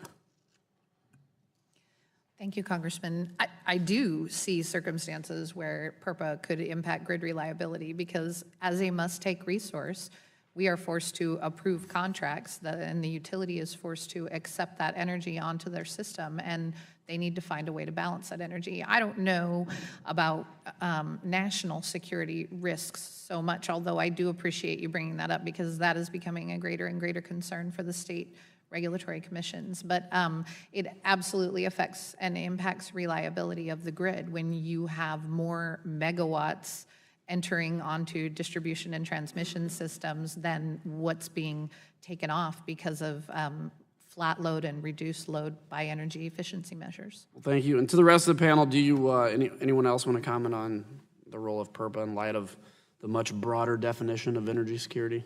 Thank you, Congressman. Yeah. We'll go over here and then over here. I'm sorry. So we'll start with Mr. Glass. Thank you. Actually, I think it's a great question. It's something that all utility commissioners and Congress and FERC should all be paying attention to. I think that we're looking at new types of risks, not just weather risks, but national security risks of all different types. I think that there's been a recognition within the utility industry in the last 10 years that with a greater diversity of resources on the system located at different places on the grids, while it might be more complicated, it certainly is a lot more robust in a variety of situations. And sure, the utilities and the utility commissions need to know how to use these resources, but solar resources in particular, and more broadly distributed smaller resources throughout the system actually adds a great deal of security, energy security, to the extent that it can be managed better. So I think greater diversity helps with security. Sir. My comment was going to be not to forget existing base load renewable energy, such as waste to energy. The utilities in Michigan are looking to build and construct new capacity when they're really beginning to frown on existing renewable under PURPA. And so I would ask that you consider that. Thank you. In terms of the security of the grid, especially when you think about cybersecurity, it's never completely clear that you actually are making the grid more secure with more distributed resources. There is some real value in having greater diversity on the grid to help protect from having one massive failure. The problem is that with a lot of different facilities on the grid, they represent doors into the system where cybersecurity threats can enter in. We spend a lot of time thinking about this, and it is one of the growing concerns as you add more distributed resources to the system, and that's true for a lot of these QFs as well. Thank you. To the panel, you all provided the areas that PURPA could be modernized and improved. With energy technology almost constantly evolving and rapid changes to the kinds of energy security threats we face, what, if anything, should this committee consider in order to make it effective for the next 40 years? And I guess those that participated maybe can answer that question. You know, as the energy markets evolve, the best thing to do is let them evolve, and to no longer have these kind of forced mandates over the top of the energy markets. States do a great job in terms of protecting the reliability of the grid. They do a great job in terms of protecting the cost effectiveness of it. There's lots of market opportunities out there right now. There's lots of least cost resource planning. The best thing that could happen would be for PURPA to get out of the way. And that's really the ultimate advocacy that we're supporting. And Ms. Rayburn, do you have anything to say on that at all in terms of what we should consider? I don't want to disagree with Mr. Prager, but I don't think PURPA is the worst thing on the planet. I think it's being abused. And so I think that if we removed the abuse, I mean, Idaho's been implementing PURPA since the early 80s, and there was not a problem until the last decade when the large generators coming in and gaming the system were manipulating the loopholes in the act, complying with the letter, but not the intent of the act. And I do agree that there is a balance of what Mr. Glass and Mr. Prager said, and that is that you put too many renewables and QFs on the system and you actually create a worse environment for them. But we believe in distributed generation and the value of distributed generation in keeping the grid consistent and reliable as well. Thank you. Thanks to all of you. I yield back. Thank you, gentlemen. This time has expired. Now I recognize the gentleman from California, Mr. McNerney. Chairman, I thank the witnesses for coming here today. Interesting testimony and informative. I got a couple of things out of your testimonies. Some ways to improve PURPA. One is to improve the 1 mile rule and to allow states to address gaming. I think that was Ms. Rayburn and Mr. Thomas. Thank you. Subsidies not included in contract negotiations, Mr. Thomas. Large gifts should sell power more competitively, Mr. Kuba. And the need to add QFs to integrated resource planning. Am I mistaken or am I misinterpreting what anyone said on those comments? No? I think PURPA can be revised to encourage low emission or zero emission carbon emission without increasing cost to consumers. Does anyone disagree with that? Sure, go ahead. If I can just qualify that, I think that that is possible, but I know that Idaho's taken a lot of criticism for their 2-year contracts, and part of what Mr. Glass is talking about a correct avoided cost, it may be a correct avoided cost right now based on the factors that you use to predict what that avoided cost ought to be, but the longer the term of the contract, because we're in a volatile energy market and it's always volatile, longer the contract, the more disparity there will be between actual avoided cost and what the utility is paying those. So 20-year contracts, in our opinion, are never going to be representative in the end of what the incremental cost to the utility is. Well, that may be true, but as a small power producer, it's almost impossible to get financing without some sort of long-term guarantee or contract. May I address that, Congressman? Yeah. It's our opinion that as long as PURPA exists and there's a must purchase obligation there that the utility has to take that energy, then there is something reliable to go and get financing based on. You show them the federal act that says that the utility has to take this energy on an ongoing basis, or the modification that can be made. As we read PURPA now, it says that the cost of that power is either determined at the time that the contract is entered into or upon delivery of the energy. So to us, if you have a 20-year contract, you determine at the time the contract is entered into what that avoided cost would be. All we tried to do with But that's a risk to you and also a different kind of a risk to the power producer because costs may go up, in which case the power producer is stuck at a lower cost. I mean, that's just futures gaming. Whether it's the utility or the producer, you're both taking a risk, yes.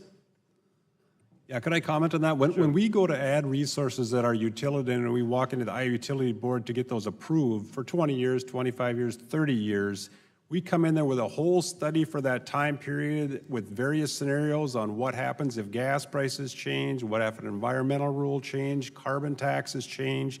So we have the whole gamut of scenarios for 20, 25, 30 years that then they can look at and say, yes, this is still a good decision to add this resource over all those scenarios for 20, 25 years. That's not the case with these folks gaming the system. They come in with no 20-year plan showing that's going to be beneficial to customers.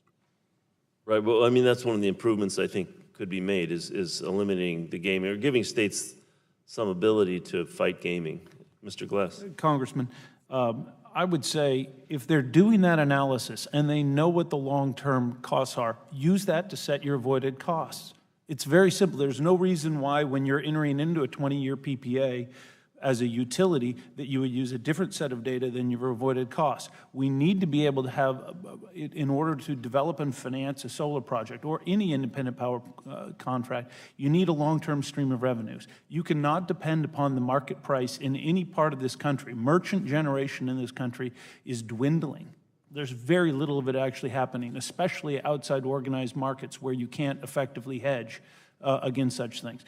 To allow only 2-year contracts or to require these people to ride the market means the end of PURPA QF contracts, and it means the end of independent power. No, I understand, and I agree with that.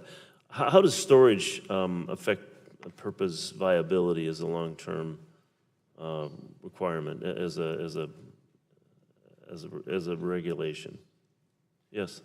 Right now, storage is not specifically contemplated in PURPA or in the implementing regulations, to my knowledge. I would say this: PURPA was actually, and the implementing regulations were very sensitive to the difference between energy and capacity, and also the other ancillary services that these types of resources can build. I would simply put it this way: get more sophisticated about the avoided costs, get sophisticated about the energy and the capacity, and if it makes sense to build in a financing way to build and install battery, we'll build it. And there's greater capabilities that will come with getting compensated with that. Thank you. The gentleman's time has expired. I was about to say that.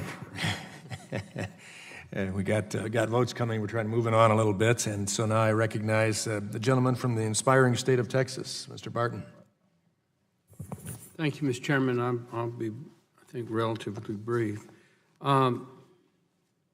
I didn't hear the opening statements of the panel, but in answer to one of Mr. Kinzinger's questions, Mr. Prager, does your company support repeal of PURPA? We provided several different options in the end of my written testimony, but one of them is yes, we would support the repeal of the Section 210 requirements under PURPA for a forced purchase. I'm open to that, and I wasn't here in '78, believe it or not, but I got here in '84, and we thought about repealing it in the Energy Policy Act of 2005. We did add or change it, which the FERC implemented in Order 688. Mr. Glass, could you tell me what the average size of a solar plant is today? The average size of a new construction. Yeah, the average size of a PURPA solar project is 8 to 10 megawatts in total.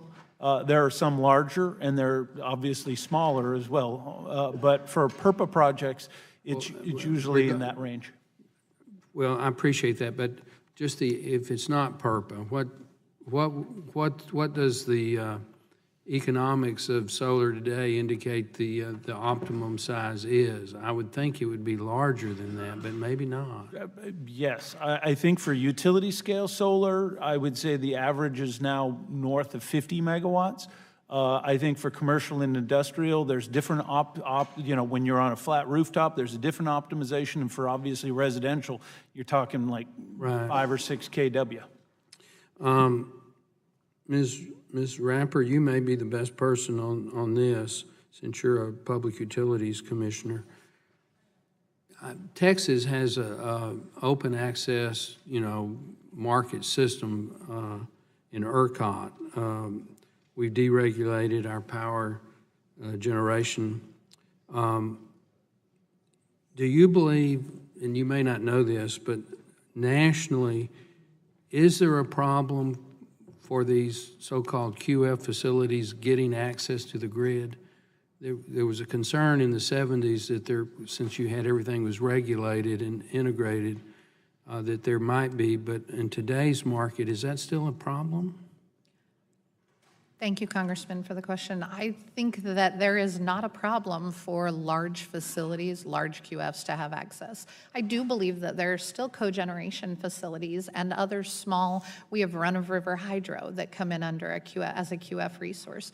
And I believe that those are entitled to those published standard rates that PURPA talks about. But no, I think that you get to 10 megawatt, 20 megawatt, and I think it's insincere for Mr. Glass to represent that the average size is 10 megawatts for a QF. The average size is 10 megawatts for a QF because the 100 megawatt disaggregated in order to become 10 of those. So yes, I think it's been proven through the Energy Policy Act of 2005 and the modifications that Congress made that there is access in a competitive market for those larger QF facilities. I haven't talked to the chairman or the ranking member, so I really don't know where the will of this subcommittee is on this issue.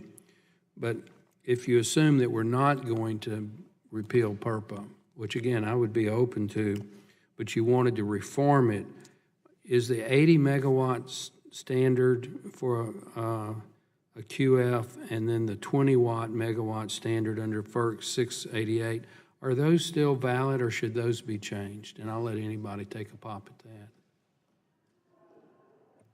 We're advocating to lower that 20 megawatt limit down to 2 megawatts. 2. Okay. And I would disagree. I believe that facilities like ours have a very difficult time moving electricity to the grid competitively. 20 megawatts at a minimum, and for waste energy facilities, 20 to 80 would be very helpful. And Congressman, we would support reducing the 80 megawatt limit down and make it consistent with the limit that's associated with competitive markets across the country, especially for states that have competitive least cost resource planning. Thank you, Mr. Chairman. I thank the gentleman, and I recognize another proud Texan, Mr. Flores. Okay. I want to thank the chairman for hosting this informative hearing, and also thank you, panel, for your excellent testimony. 3 quick questions if we can. It seems to me like state policies are driving the growth in renewable generation. They've got renewable portfolio standards, tax credits, competitive procurement requirements, net metering are just a few of those policies. So 2 questions out of that statement. The first one is, can we even determine if PURPA's mandatory purchase requirements under Section 210 are still a factor in driving renewable generation as opposed to the state renewable policies? So, Mr. Bass, I'll start with you. The state policies certainly help, but the federal PURPA requirements, I think, really enhance and provide that umbrella framework for the states to operate. Which do you think is having a greater impact today? PURPA. Okay. Mr. Kuba? In Iowa, there's no doubt that PURPA facilities aren't driving renewable growth. It is the utilities driving renewable growth and many other independent power producers driving renewable growth. And we can take advantage of those independent power producers through very competitive RFPs and PPAs. And certainly with our own facilities, we go through RFP processes that make very competitive prices for those projects. So definitely being driven by utilities right now and independent power producers. Mr. Thomas? Thank you. We believe PURPA has had a great impact on us. We would not be nearly as competitive in manufacturing without the ability. I can't think of an example where PURPA was used, with a hammer for us to be able to do this. Most of the time, we work through with the state or with the utilities and come up with a negotiated contract. But PURPA's presence is important, and it kind of enables that. Okay, Ms. Rayburn. Thank you, Congressman. I think initially PURPA drove some of the renewables that came onto the market. It assisted in people wanting to invest in things like wind and solar and geothermal, but I don't think that it's the driving force anymore for getting renewables on the system. Mr. Glass? As my testimony, I detailed in my testimony, roughly 20% of all the solar installation that was installed in the U.S. last year was based upon PURPA-developed contracts. Okay. So it's significant. And I would say for the other 80%, PURPA is a very important backstop in case the other end of the offtake contract goes away. Financiers depend upon PURPA as that backstop as Plan B. Mr. Berger? The vast majority, over 95% of the renewable energy on our system, which is, again, the largest renewable wind energy provider in the country, comes as a result of state policies, low costs, and market forces. It's not because of PURPA. Okay, thank you. Did I really get 5 minutes at the beginning? You sure Somebody did. cheated me on the clock. Anyway, I yield back the balance of my time. We took care of the cheat and gave you, in fact, a little bit more in the end. So do I need more? Can I keep going? No, you're... it's always worth a try, though. I appreciate very much the hearing today, and I appreciate the fact, I recognize myself, I appreciated the fact that 4 out of 6 of the panelists also indicated that they were open to tweaking, reforming, altering, amending the process. And Over the last few months, I've been drafting the PURPA Modernization Act of 2017. I believe that PURPA is ripe for reform, and if done correctly, it will increase competition, lower utility bills for our constituents, and ultimately promote grid reliability. I'm excited to work with this committee to bring about nearly 40 years of law into a change for the 21st century, if we can do that. I want to thank the witnesses for being here, and great to have a Michigander here as well, Mr. Bass. Mr. Prager, in your testimony you mentioned that PURPA's mandatory purchase obligation is hindering Xcel's ability to properly undertake critical resource planning. Can you please elaborate on this and how it's negatively impacting your customers? And additionally, do you think that it would be beneficial if states were given mandatory purchase obligation waiver authority? I do think it would be beneficial. States are doing an excellent job right now in making sure that they manage their resource plans, do it cost effectively, and achieve these energy policy goals, including some very aggressive, unbelievably aggressive goals for renewable energy development. My testimony does talk in some detail, my written testimony, about some of our experiences, especially the experience that I indicated in Colorado, where we're actually adding in we're being asked to add in 1.5 gigawatts of renewable energy that we haven't planned for, that we haven't cited, that we haven't put through the process. That 1.5 gigawatts of QF facilities, if they come in, will completely disrupt our resource planning. It will raise customer costs, and it threatens the reliability of our system. Okay. Ms. Rayburn, would you care to add anything? Amen. That's fine. Thank you, Congressman. I agree. Without being able to plan for the resources for QFs when they come on, then it adversely impacts the utility's ability to plan going forward. And we've seen that in our state with the way the integrated resource plans are submitted every 2 years. There are swings now instead of tweaks to those integrated resource plans, and that's a problem. It impacts investment. Makes it a challenge, yeah. Mr. Prager, you noted that Xcel is the #1 utility provider for wind. You've also touched on the fact that QFs do not face the market competition other IPPs are subject to. Do you believe that PURPA is counterproductive to renewable electricity competition and is keeping your customers from enjoying the technological advancements made in renewable generation such as wind? We think it's very important that when you bring any resource onto the system, including renewable energy, you do it cost effectively. You do it in a way that results in low-cost, reliable power for your customers. We've been able to do that outside of the PURPA process. PURPA is not consistent with the way that states are currently doing the resource planning that allows us to bring in that power on a cost-effective and reliable basis. So yes, I would agree with that statement. Okay. Mr. Kuba, in your testimony, there was some mention of reliability impacts to the system due to the integration of these larger QFs on the distribution system.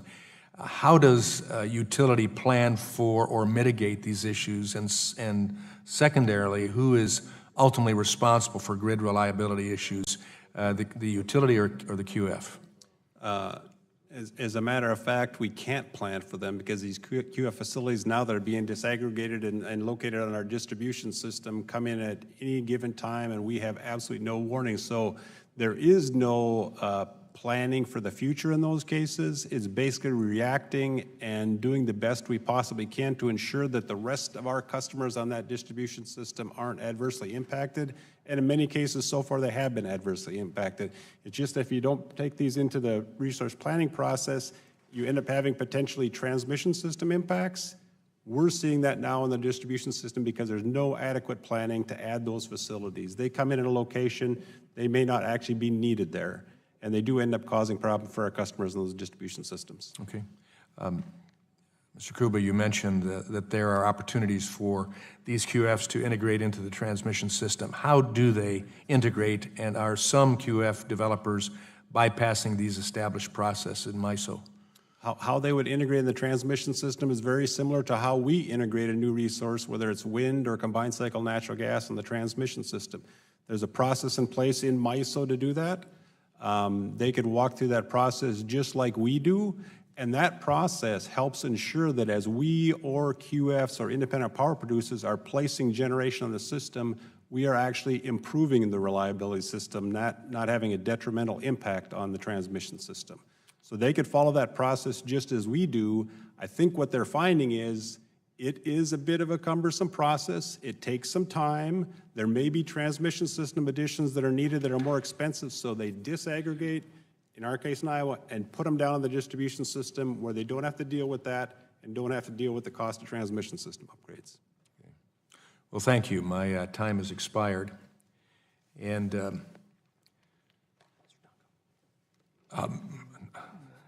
I guess I'm not the last one. And now I represent or recognize my friend from New York that somehow got behind me, Mr. Tonko. Thank you. And if you want to represent me too, you can do that. I'd be delighted to. Couldn't do it well, though.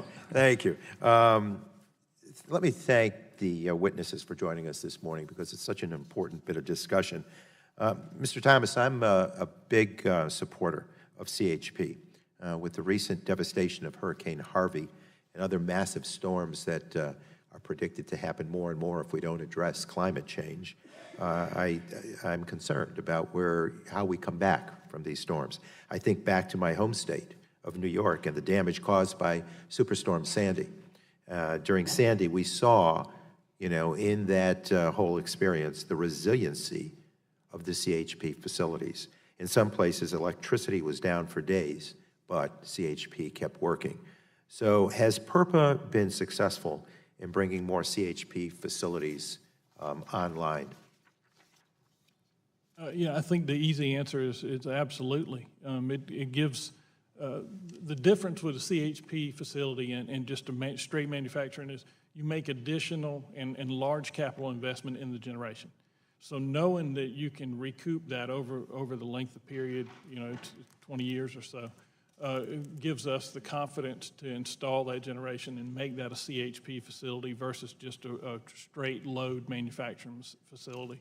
And can you discuss whether there might be a need to address some definitional or threshold issues with the law? For example, your testimony mentions that many CHP facilities export very little electricity to the grid. Does it make sense to reclassify the size of a CHP installation based on the amount that is generally exported to the grid rather than what its overall capacity might be ranked? Yes, and thank you for your question. A lot of times we talk about megawatts when we talk about the PURPA numbers, 20 or 80. And for us, it's more about the amount of energy, not the megawatts, because our facilities may look like they can net export 20 megawatts, let's say, but we seldom do that because we match the steam load with what we need for manufacturing. So, we think an energy number is a better way to do that. But, leave it in place, just change it from measuring absolute capacity to measuring the amount of power that's put on the grid. Thank you. Mr. Glass, can you explain the relationship between smaller solar projects, those residential or community projects, and those of utilities, and the need for standard and expedient interconnection processes? Great question. All three levels, utility scale, commercial and industrial, as well as residential, all need very clear, straightforward paths to interconnection. And where that interconnection creates costs on the utility, the interconnecting utility, those costs ought to be worked out and be dealt with so that the cost causer pays for those types of things. C is completely, supportive of that type of thing. However, the one thing I would say is that we need to make sure that these smaller types of facilities can efficiently plug in. It would seem that the panel is most, enamored of the centrally planned utility model that we had back in the 60s, where there would be no small, scruffy co-generator or small energy producer or solar or anything like that that would come interconnect and mess with their plans. Unfortunately, that very competition, I think, has been very successful in helping to bring down costs over time. And I would encourage, whether it be interconnection, I would request that the utility still be required to have that competitive disruptiveness of smaller generation facilities such as solar. Now, does PURPA play a role in ensuring that there are non-discriminatory interconnection processes? Absolutely, it's the bedrock. I mean, if there was no PURPA, there wouldn't have been an EPAC 1992 and an Order 888 and all of the things leading to the New York Rev process that's going on right now. We've been increasing competition since 1978, and we ought to continue to do so. And I would ask then, so it's important to the future of the solar industry that we move forward with these sort of opportunities with interconnection? Absolutely. And I understand a number of witnesses represent utilities or facilities in deregulated electric markets, but you have member companies selling and installing solar projects all across the country. Is PURPA still important to bring competition and generation diversity to areas that have retained the vertically stacked integrated utilities? Yes, it's vital in both markets. I would say that a number of, a third of the load of the country is still in what we would call vertically integrated monopoly utility systems. And then a third, or the other 2/3 are in the New England, it's ERCOT, and California to a lesser extent. There are different systems that apply, and there's solar going in both. I would say that PURPA is important across all of them for the market access, the transmission, the interconnection that you were just mentioning, but also as the financial backstop so that people can get the financial certainty of a stream of revenues over time to be able to finance these projects. So it's vital. Thank you. And thank you again to all of our witnesses. And Mr. Chair, I yield back. Thank you, Mr. Tanco, and again, apologies for looking right past you. Sorry about that. Making sure I'm looking around, I see no other further members wishing to ask questions. I'd like to thank all of the witnesses again for being here today. We appreciate this, and I certainly hope that we will continue these discussions. It's an important topic, and it's important for energy. Before we conclude, I'd like to ask for unanimous consent to submit two documents, two letters dated September 5th, the first from Cypress Creek Renewables, the second from Northwest and Intermountain Power Producers Coalition. For the record, hearing no objection, they will be submitted for the record. Pursuant to committee rules, I remind members that they have 10 business days to submit additional questions for the record, and I ask that the witnesses submit their response within 10 business days upon receipt of the questions. So without objection, the subcommittee is adjourned.